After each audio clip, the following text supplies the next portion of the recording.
या बातमीपत्राचे प्रायोजक आहे श्री साई चिंतामणी लॉन्स व मंगल कार्यालय, Sandeep Shelke, mobile number 98 816 230 27, Sunil Shelke, mobile number 98 502 327 43 आणि बंडू पगार, मोबाईल नंबर 90 28 10 74 68।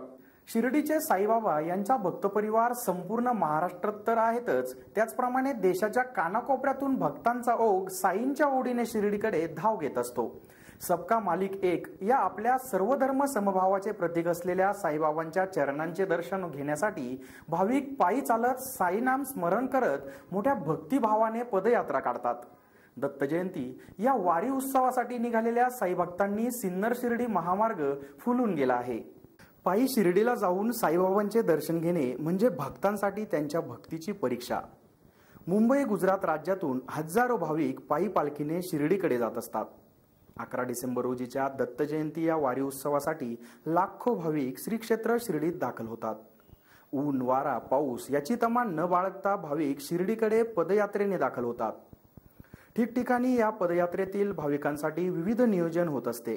श्री साईबाबांच्या भक्तीने भाविक या पदयात्रा लीलया पार पाडत असतात।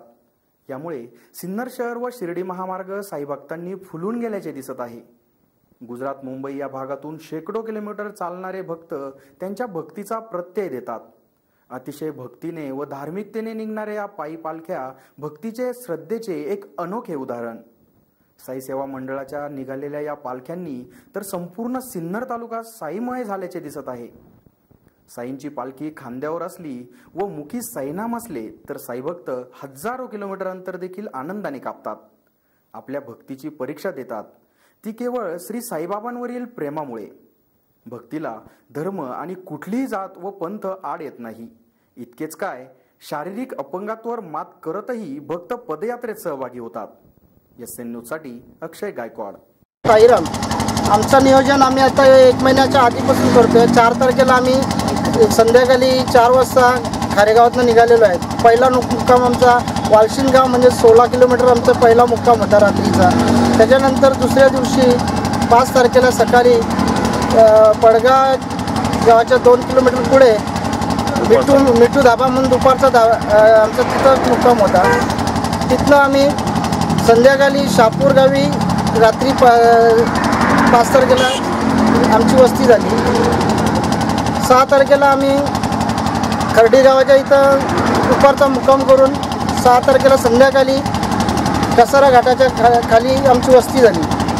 पुन्हा आम्ही 7 तारखेला कसारा घाटाच्या वरती इगतपुरी घोटीच्या टोलनाक्याच्या आधी दुपारचा मुक्काम केला। संध्याकाळी आम्ही पिंपलगावच्या इथं रात्री मुक्काम केला। त्याच्यानंतर 8 तारखेला आम्ही पांडुर्ली गाव म्हटलं बेलूपाटा इथं दुपारचा मुक्काम झाला आणि रात्री आम्ही आप्पाचा ढाबा म्हणून सिन्नरच्या 7 किलोमीटर आधी। आता आमचा प्रवास सिन्नर क्रॉस करून आम्ही वावीला आमचा संध्याकाळचा मुक्काम आहे। त्याच्यानंतर कोळेगाव येथे आमचा दुपारचं जेवण आहे। संध्याकाळी आम्ही 10 तारखेला संध्याकाळी शिर्डीला पोहोचणार। 11 तारखेला सकाळी आम्ही दर्शन घेणार। त्याच्यानंतर आमची यात्रा पुन्हा रिटर्न खारेगाव। श्री साई सेवक पदयात्रा मंडळ खारेगाव येथून जी प्रस्थान झालेली पालखी आज आम्हाला 25 वर्ष मुक्कामी होत आहे। आज आमचं 11 तारखेला दर्शन होणार आहे साई सेवक पदयात्रा मंडळाचं। दत्त जयंतीमध्ये ही पालखी आतापर्यंत 25 वर्ष प्रथमच निघालेली आहे। त्यामुळे जे सेवेकरी आमची मंडळी आहेत ते अत्यंत गुणीगारिक सेवेकरी आहेत। मी त्यांची नावं घेत नाही, पण सर्व सेवेकऱ्यांचे मी अत्यंत मंडळापूर्वक आभारी मानतो। साई सेवक पदयात्रा मंडळाला आभारी मानतो।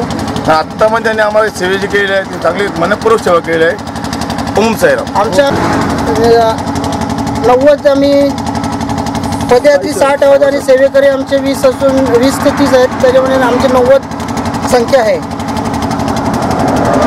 साईराम, आम्ही सगळे सेवेकरी जे काही सहकार्य केलेलं आहे आम्हाला, म्हणजे थोर नेत्यांनी किंवा कोणी जे काही आहेत वरिष्ठ लोक, त्यांचंही आम्ही या पालखीत धन्यवाद मानतो। आतापर्यंत जे काही सहकार्य झाले म्हणजे पाणी पुरवणं किंवा काही जेवण बनवणं किंवा अन्नधान्यासाठी पण आम्हाला जे काही सहकार्य केलं इतरांनी किंवा काही जे काही खाद्यपदार्थ पुरवले त्यासाठी आम्ही सगळ्यांचं धन्यवाद मानतो इथे. ओम